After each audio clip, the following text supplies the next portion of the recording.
Coulter is with me.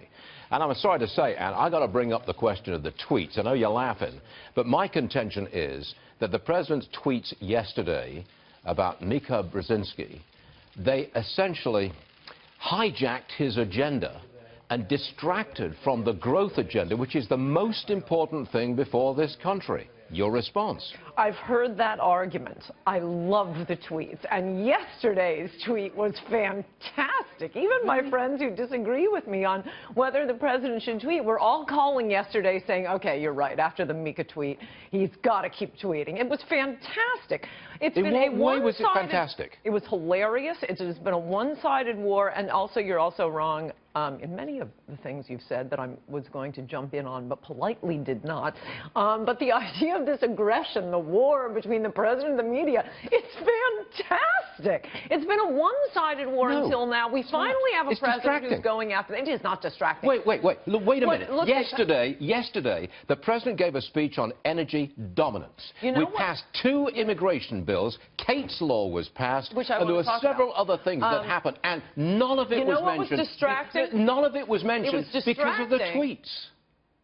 Okay, I've got some more on this. What was distracting. I've got some more on this. I was responding to that. You can't keep denouncing the Emperor God without allowing me to respond. All of those congressmen have to go home to their constituents this weekend and throughout the July the 4th I'd stand tall. And they're going to get an earful from people who thought that those tweets were dreadful. No, they won't. No, they won't. It's going to make them less likely to get together and agree with the president. Those tweets. It was fantastic. I don't know where we go. Praised. How you can say that? I just don't know. Distracting was him flying off to Saudi Arabia, to Israel, to the Vatican. This week is the first week has finally gotten back to what he was elected for, which, by the way, wasn't tax cuts. It was for trade, which he was just talking about. I love Wilbur Ross. He's only one of 2 cabinet secretaries I approve of. He was fantastic. The deficit with South Korea is very important. Finally, he's getting back to trade.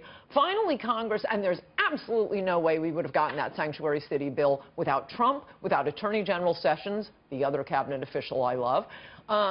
Kate's Law, incidentally, I'll give you some facts. Let me ask you this. Do you think that the tweets yesterday and again today, do you think that will...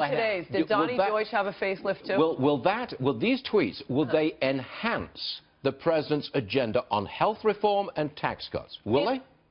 And if so, explain how. Yes, it makes the media look even sillier than the Russia conspiracy theory. Do you think they're talking about any of the president's agenda on CNN or MSNBC? Because you're not watching if you think they are. They are not. It's boring. The media, they ought to rename themselves the Smirking Network. That's all they do about Trump. Even the Republicans on CNN. Okay, so I just have one question for you. Let me finish this sentence. Even the Republicans, when they talk, say, well, what comes out of the president's mouth? So you hear that once every 60 seconds. Just one simple question. He smacked him down. Could Donald Trump and his administration be more effective and productive without the tweet? No. That's my only question. No, I do not think they could. No, I think it's fantastic. The people get to hear from the president directly. They are attacking him nonstop. They're staging assassination plays in Central Park, holding his head up. No, it is nonstop. It is vicious. This Russia conspiracy theory, I like to hate watch. I can't even watch MSNBC and CNN anymore. I'd rather have them talk about some dumb facelift than have them talk about this nonsense with the Russian conspiracy theory. It's funny, and it brings his base back to him. In fact, the media is, in a way, the best thing Trump has, because every time I get mad at him for not following his agenda, I wrote a column about this. You're on a roll. The media bring me back. Okay, you're on a roll, but I've got other news, and I've got to cover it.